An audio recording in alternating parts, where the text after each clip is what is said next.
Why does the typical productivity advice fail entrepreneurs? And what can we do about it instead? So there's three main pieces of advice that I hear on YouTube, that I remember from reading in books, that are part of this collective knowledge of productivity advice. Things like time block your day, eliminate distraction to get things done, and just be consistent, and then you will reach success. With ADHD, if you're following advice that does not work for you and your brain, you might be able to muster up enough strength to try and do this stuff for a period of time, and then you're eventually going to face burnout and failure by doing something that is not in alignment with you, with who you are, or the way that your brain works. So let's tackle those one by one. So the first one is, just time block your day, and then you'll be able to reach more, you'll have more success. That can work for neurotypical people, but it totally ignores our energy and our creativity. I know for me, when I wake up, I have all these thoughts going in my head. I've got all these ideas. I'm more creative in the morning than I am in the afternoon.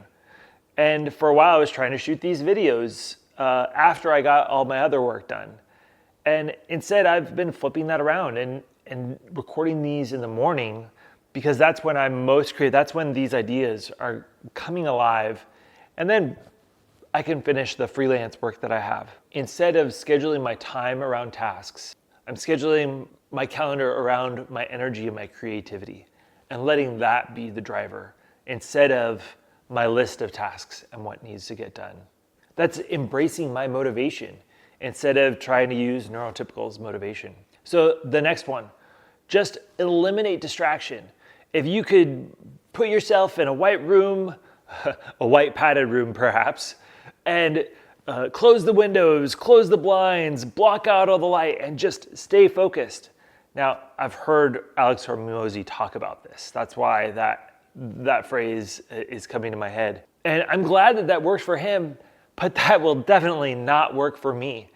For most of us, our brains need some stimulation. It needs some interest and something keeping our brain active to then kind of remind us what we need to be doing.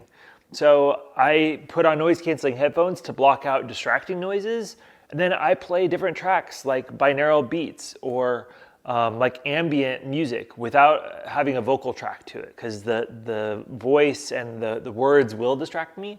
But there are some tracks that work really well for me to just plug in, lock in, and stay focused.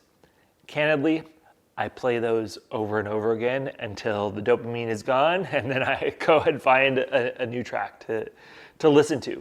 So instead of scheduling around time, schedule around your energy and your creativity. And the last thing that I hear people say is just be consistent. Get stuff done every day towards that goal, and you're gonna eventually be successful. I think a lot of them say do the boring stuff. Like just grind, plug in, white knuckle the work to get things done, and that's how you'll be successful. And sure, there are things, I call them like eating your vegetables, where you just have to pay your taxes. You just have to get some admin things done. But that doesn't mean you have to do it. That doesn't mean that you have to do it when you're in creative mode. I think when I've heard this term to just be consistent, to me, it told me that I couldn't let the hyper-focus flow. That if I was doing something and my brain was just like, let's do this, then I would heap shame on myself and I would try to avoid hyper-focus because, that's not consistent. Like I need to, at 8 a.m. every day, I need to be doing this.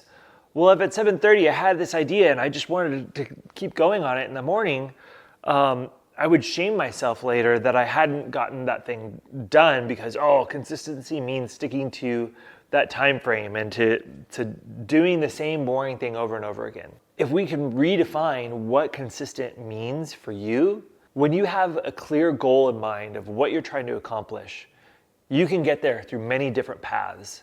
And you can choose to do more exciting ways of getting something done.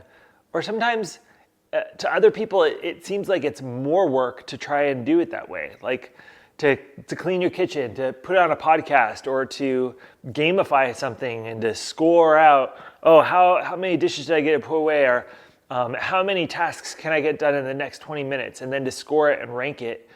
For other people, that feels like, why are you adding on work? And it's like, well, I need to do what works well for my brain. And if gamifying this process is what's going to help me, or if challenging somebody else to race connections on LinkedIn, or publicly sharing what I'm about to do to get that external commitment, like if that's what I need to be consistent, then that's okay. I think there's so much energy that we can spend on trying to be normal and do things the boring normal way instead of what's going to work for our brain. So I challenge you to redefine what does consistent mean for you, to embrace the way that your brain works. When you do that, you're going to be able to get those goals done.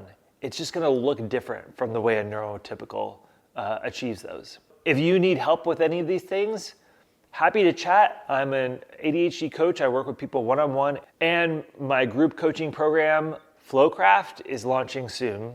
So you can sign up at discoverflowcraft.com. That's everything I had to share. I'll see you in the next one.